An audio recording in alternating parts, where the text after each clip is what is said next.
Hi guys, so just a quick note before we do plush on with this. As we all know, there are sex scenes in Katawa Shoujo. Would you like me to read them out when they get to it, or would you like me to skip over them? Please let me know. Right, now we've got that out of the way, we'll just get on with this. I want to say that I understand here, that I'm there for her, but while I might have been able to say that just yesterday, I can't say it now. I wish I could. I lay on my bed, trying to collect my thoughts. After Hanako's panic attack, I found myself fundamentally reassessing the relationship we share and what I know about her. I had a hard enough time dealing with 4 months in the hospital. One look at her scars tells me that she was in one for a lot longer than I was. Be that as it may, I know next to nothing about her past. She just told me about the house fire, but only in the most basic way. And what of her family? I still haven't asked Lilly about them. There hasn't been a good opportunity to bring it up. I don't know where she grew up, or what her old school was like, nor of her past friends, her wishes and ambitions. Not even her taste in music, food and movies, or the little things that I knew about all of my old friends. Just what have I been doing for all this time I've been with her and Lilly? In the distance, I hear the bell signalling the end of classes.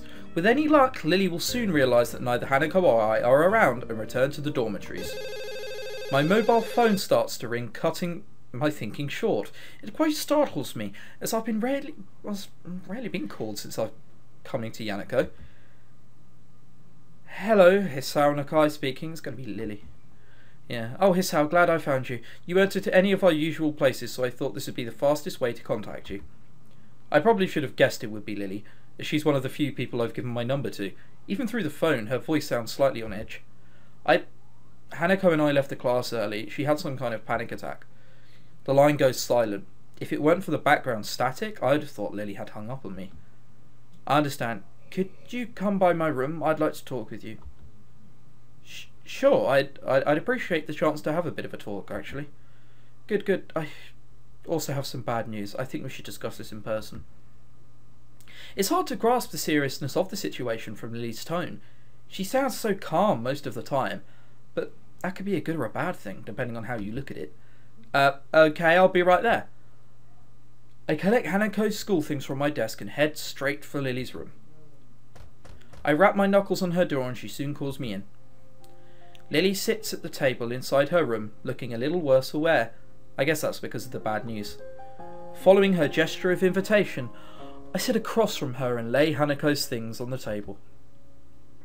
Well, there's no point in either of us waiting. Would you mind going first, Hanako? What happened today? My memory of the incident is already beginning to fade, but I explain it as best as I can to Lilly. Inviting Hanako to work with the group, Shizune and Misha's questioning, our foray to town getting discovered, and the subsequent panic attack. I add Shizune's reaction almost as an afterthought, but Lilly seems to take some kind of comfort in hearing about it. I guess rivals don't become rivals for no reason. There must be some history there, but now isn't the time to explore that. I see. She had said her therapist sessions were helping, but I had my doubts. It's quite a shame. Her birthday had caused problems before, but I had hoped that she would improve with you around and the more intensive therapy. Where is Hanako now? Last time I saw her she was in the infirmary. I guess she's gone back to her room by now. She wasn't in the library or the tea room when I checked, so I can only assume that too. You said you also had some bad news. What's the matter? Do they concern Hanako? Lilly shifts her position, the body's way of saying she's searching for the right words. My aunt has fallen gravely ill. I'm afraid I'm going to be heading back to Scotland to visit her and to spend some time with my family. What? Is she alright? When did you leave? I'm not altogether sure of exactly how she's faring at the moment, though last I heard she was stable. I'll be leaving Saturday. It's the earliest flight I could get. Stable. That's code for needs to stay in hospital. I've been stable long enough to know that. And to know that it doesn't necessarily mean someone is in good condition, but merely treading water. On the upside, stable is much better than critical condition. At least she's not on the brink of death. Stable. That's a relief. Yes, but this means I won't be here for Hanako's birthday. I wanted to tell you now so we could think of something before we told Hanako, but after today's events, I'm not sure if there's going to be an issue if we simply cancel the party. I don't think that's such a good idea. Hanako already knows that we are planning a party now. To go back on that seems like the wrong thing to do. Also, we should do something for your going away, right? You make it sound as if I won't be coming back. If all goes well, I should only be away for a week, possibly 2. That's one relief at least. With that in mind, what do you suggest then? Given the circumstances, I don't think karaoke is really appropriate. You're not going away for the greatest of reasons, so having too much fun would be wrong. What did you do for her birthday last year? Last year, I literally couldn't get her out of her room. She locked the door. All I could do was leave food outside for her, making sure that she was at least eating well. This is perhaps the most depressed I've ever seen and heard Lilly act. I feel sorry for her, given how defeated she must feel to be unable to hit her closest friend. Perhaps it would be better to throw the party before you leave then. That does sound like it would be the easiest option. I think we should at least tell Hanako, both about your trip and the party. I have half her things from the class as well. That's a good point. Should we go and visit her now? She locked herself in. I think that should be a good idea. Part of me is dying to see Hanako. The last time I saw her, she looked like death walking. And these last few hours have torn me apart just thinking about that. We quietly get up and file out of Lily's room. Hanako's room is next door in the same hallway. Knocking lightly gets us no response, but the door proves to be unlocked. Lilly pauses for a moment as the handle unexpectedly moves under her hand before opening the door. Hanako's room is startlingly bare and monotone. There are no decorations on the plain white walls, a plain dark blue blanket, and only a few books, papers, and purely utilitarian items on the shelves. Even her bedsheets are monochrome. The entire room feels as subdued as Hanako's character. Hanako herself is laying curled up on her bed. She may not be crying now, but her eyes are closed tight to stop herself, and the tracks left by her tears still sit on her reddened cheeks. I quietly walk in and set her bag down on her desk, afraid of startling her too much. Hello, Hanako. Hisao told me about what happened today. Are you alright? Hanako's eyes open, though only a little. I'm okay. She tilts her head slightly to look at me, noticing my grimacing before I can hide it. Sorry for making you worry. Really, I'm fine now. She really doesn't look nor sound okay, though at least she seems more calm than she was before. She still looks as if the slightest breath could emotionally break her. I said it before, right? You don't need to be sorry for this. He sounds right. I shouldn't have hid something like a birthday celebration from you. I see Hanako shiver at the word. Lilly picks up on the silence that follows and crouches down to Hanako's level. I'm the only one who should be sorry, Hanako. Hanako's eyes open to peer at Lilly. She looks at Lilly for some time, taking in her face with those dark, analytic eyes of hers. Lilly must have made the right impression on her as Hanako recovers enough to prop herself up on the bed and shift to sitting on its side. Hanako worries about many things, but troubling others is foremost among them. Hearing Hanako shuffling, Lilly moves forward and feels out the side of the bed, eventually taking a seat beside her and taking Hanako's left hand in both of hers. The feeling of me being out of place when the two are together has lessened in the time that we've known each other, but it's still occasionally very much there. This is one of those times, I think. Lilly, if you want me to go, I don't want that. Lilly and I are both surprised at Hanako mustering her courage. A half-mumbled okay is all I can give to her in reply. I take her desk chair to sit on. Hanako, I'm afraid I have some bad news. So Lily's going to break the news now? With Hanako having affirmed our relationship so clearly, perhaps Lilly thought the timing was good, or at least as good as it will ever be. My aunt has fallen ill, so I need to return to my family for a time. Concern replaced Hanako's remorseful expression. Your family? You mean in Scotland, right? That's right. Akira and I will be leaving on Saturday. So you're going away? I won't be gone for long, probably only a week or two. I'll be back before you know it, and Hisao will be here, right? That's right, I'm not going anywhere. Hanako seems to take only minor comfort in this, but she does manage to summon some resolve from somewhere inside her. Is your aunt going to be alright? I'm not sure. Silence falls. It's depressing that the thing to truly bring Hanako out of her rut is another's misfortune. I decide to bring up the other matter that brought us here, to distract us, at least in part, from the dismal feeling permeating the room. Anyway, we were thinking that it would be a good idea to having a going away party for Lilly, and it could double as... yeah. I cut myself off before mentioning her birthday, as that seems to be a trigger for such fierce emotions within her. Lilly gives Hanako's hand a gentle squeeze. Is it alright by you, Hanako? It won't be anything lavish or overdone. Just something small in my room.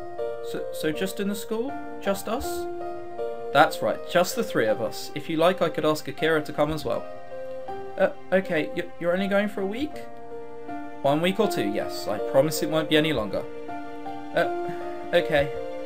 Most people would be upset at hearing about a friend's family member falling ill and happy at having a party, but with Hanako it seems that both events are on the same level. Alright, you look like you need a rest, Hanako, so it might be best if we all went back to our rooms for now. You know that if you want ever anything, you can always talk to me or Hisao, right? Lilly's voice is pensive, an unusual edge for someone as confident in herself as she. I understand. Thank you, Lilly. Hisao? Well then, good night, Hanako. Night. I let out a long breath after the door closes behind us. It feels a little like I've been deep underwater, and only now have been able to come up for air. Lilly doesn't seem to be doing well either. She looks pale and drawn. Are you alright? I'm just a little tired. It's been hectic recently. Have you slept at all? A little tired sounds like an understatement, given how you look. I think I managed to get a couple of hours of sleep before class. I'll be okay. I feel bad about pressing Lilly right now. I think both of us are pretty tired from everything that's happened as well. I think you should go get some rest. It's been a big day. Staying up isn't good for your complexion. Thank you for your concern, Hisao. Good night then. Okay, night, Lilly. I leave Lilly in the hallway as she opens the door to her room and begin to make my own way to my own. As I walk down the quiet hallway, I can't get that image of Hanako out of my mind, huddled and pitiable, lying helplessly with tears on her cheeks. I began to think that she was just a normal, if extremely shy person, but her problems run much deeper. Trying to take our relationship further than what we share now, when she's so fragile and vulnerable, wouldn't be right. I don't need to be more than her friend in order to protect her, to try and stop anything like this ever happening again. The possibility of my feelings for her going beyond that doesn't matter anymore. Hanako is precious to me, and that's why I can't take advantage of her. Even so, there's still that sting I feel when I think that way. For now, I need sleep. Tomorrow hopefully will be a better day. Night has fallen and here we are in class. Hanako is more noticeable in her absence than she was in the room. I feel her empty desk calling out for me. I find myself peering over my shoulder endlessly, hoping that I'm hallucinating and that Hanako will magically appear. She makes sure she's as small a presence as possible when she attends class, and although she had been getting better recently, that fact never changed. Nobody ever pays her any heed in class, and now that she's not here, they don't notice her absence. It's as if she never existed. Lilly did say that her skipping classes wasn't an unusual thing before I met her, but it's still very off-putting. The bells heralding the end of school make me jump in my seat. It's only now that I notice Misha is prodding me in the side with her mechanical pencil to get my attention. Hello, is anybody in there? Hey, stop that. Ah, there we are. Welcome to Earthig-chan. What are you talking about? You keep on dazing off into space, so I was beginning to think that you might be trying to contact alien life. I really didn't get much sleep last night, so I don't doubt Misha's words. I'm not sure whether it was due to my medicine's side effects, Hanako's panic attack yesterday, my worrying about her in general, or all three. I yawned tiredly before resting my chin in my palm, having been reminded of how badly I slept. Hey, are you alright? Yesterday kind of rattled me as well. Yeah, I guess. I wanted to speak to Hanako again though. Did you see her last night? Yeah, Lilly and I talked to her. This may sound a bit weird, but can you tell Shizune thank you from both me and Lilly? I know Lilly technically didn't thank Shizune, but I could tell by her reaction last night that she wanted to.